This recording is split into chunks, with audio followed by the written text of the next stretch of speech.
Hello, Herotaku Nation. This is Wheelchair 21, and this is our Transformers month here at Herotaku. And this week, it is going to be the Unicron trilogy, Transformers Animated, and Transformers Prime Megatron week. Which, in this week, every single Megatron from the series will be featured. And I'm starting it off with Day 1, Armada Megatron. Armada Megatron is probably one of my favorite toys from the series, and has a beautiful green with some nice light blues, turquoise blues, I would say, or sea ocean blue, purple joints, and just looks amazing. It has a lot of awesome features which either incorporate the use of our minicon here, Leader 1, who has a beautiful little mini tank mode. Really like it, really cute and adorable. One of my favorite minicons from the show.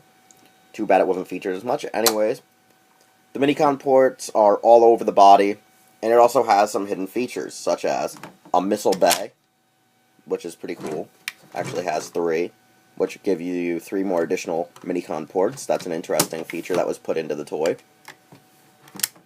It has an actual, I would say, kind of like a clamp, like a garbage disposal claw grip, which is pretty cool. I don't know what exactly it's for, because it was never used in the show. It has some kind of catapult feature on the toy, which I don't really like at all. And it also has a little mini ramp and claw thing. I guess it's supposed to be like a storage thing for like Energon or wherever you put your minicon chips. Not really sure what the hell that's all about. But the tank itself looks amazing. And it actually has some cool features about it. Just like right here where the Decepticon logo is a light up feature when activating the sounds. You have a regular cannon sound, and when this cannon piece comes out due to its actual minicon activation ability, it actually makes another sound. And then its third sound is when you rotate the actual turret of the tank itself, which says Decepticons attack in a really, really estranged voice. Decepticon attack! Decepticon attack! Now, you're probably wondering where the missiles are, which I do have. They're on the side right now because I really don't usually feature missiles with my toys, nor do I actually use the missile gimmick. If it is a missile hair trigger kind of mechanism where it'll fire off easily, that's why I don't usually intend to keep them in the toy.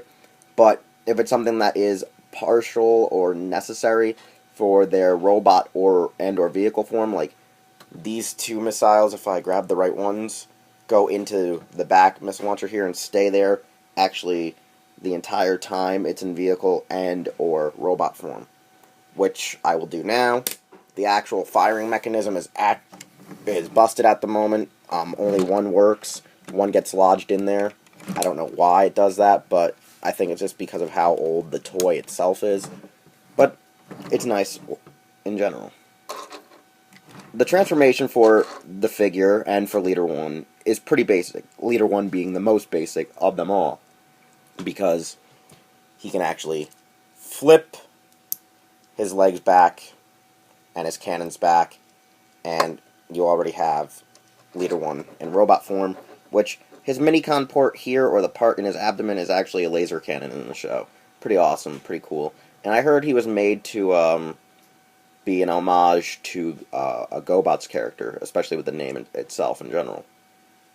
Now, Megatron's transformation is pretty simple, because he actually pulls out his body, rotates, which is easy. You pull out his arms,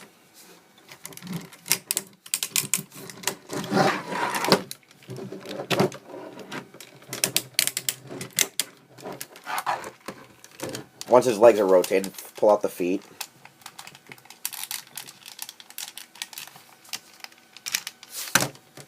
And practically, your Megatron is now complete. All you gotta do is pull down and reveal his face. And there you have Megatron, fully transformed and fully into the Decepticon that he is in the show, along with his little minicon buddy, Leader 1. Now, another aspect with him is this awesome gimmick for his Kawagata horns to actually close and be a pincer. I like that effect, and it's pretty interesting. The robot form is amazing. He looks really brutish, really just menacing, and it really features a lot of the aspects seen in his character design and character mold. I think that's one of the best parts about this toy. It's one of the few accurate toys from the Armada line that captures its animation almost perfectly. I think the only flaw would be the way the face is actually molded itself. It just looks more like the early animations of how Megatron looked, where his face didn't have all those grooves and creases. And a cool aspect about Leader 1 is it can also double as Megatron's gun, which he only used twice in the show, I believe. He used Leader 1 as a target master, which is one of the best things about the toy itself. Is it's a triple changer, even though its triple changing form is pretty crappy. It's all it does is unfold, and you have a cool little target master, which isn't the best thing ever. Along with that, it also has an actual built-in blade in his arm, and he has one final awesome thing that is featured in his tidal wave form, which is pulling up his torso and bringing fully around his cannon. Once bringing his cannon fully forward and around and rotated, you actually plug Leader 1 into the junction point down here that I talked about earlier. Once plugged in, you then just move the whole entire system back, lock it into place, and you now have his cannon mode, his full artillery mode, which is usually heavily featured in Tidal Wave's transformation or combination with him, or Shockwave if you're using the Micron Legend title of the character. And it usually is a spinning rotation attack, always in the show. I don't know what the hell happened, but the sounds are not working, which is kind of weird in general. Anyways, let's get down to evaluation time. The transformation is basic. The Minicon is great. The missile fire gimmick is kind of alright. I just don't like that these two necessary missiles tend to break, or at least the spring gets a hair trigger issue as the toy ages. The biggest issue is people tend to lose the horns on Megatron, they tend to lose the missiles, and they tend to break Leader 1. Overall, the figure's quite sturdy. It's one of the most sturdy characters in the show. It doesn't break. It's really great. The orange is really nice and neon, so it helps you at least locate it in the dark.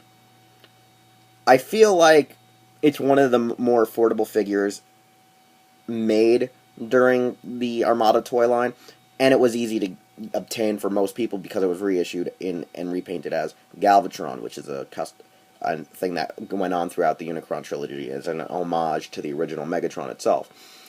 There is a new Megatron coming out for it in the RID line, not the RID line, in the Generations line, where it's going to be not a heavy retool, but a moderate retool of the upcoming Megatron tank, the G1 tank that has features that look like the gun, but turns into a tank. It doesn't look that nice. It doesn't look that appeasing. I would say if you can get this for cheap, which I'm pretty sure you can on eBay, get it while you can. It's an awesome figure. It's an awesome toy. It's something that I've loved from my childhood. And he was one of the most badass Megatrons ever, performed by David Kaye in the American dub. And he had a lot of honor to him and was a different take from Kaye's portrayal of Beast Wars Megatron. Honestly, it's just a character that a lot of people tend to love and a lot of people tend to own. It's one of the best, I will say, from Armada, in my personal opinion. Now, I don't know what else other people have to say, but this is a Decepticon people tend to love, tend to have, tend to got. And I would say number 2 Decepticon would have to be Starscream, because Starscream was the man in that series. Anyways, now, you can check this video out here on YouTube or on Herotaku.com. You can check out more Transformers Week, as tomorrow is Energon.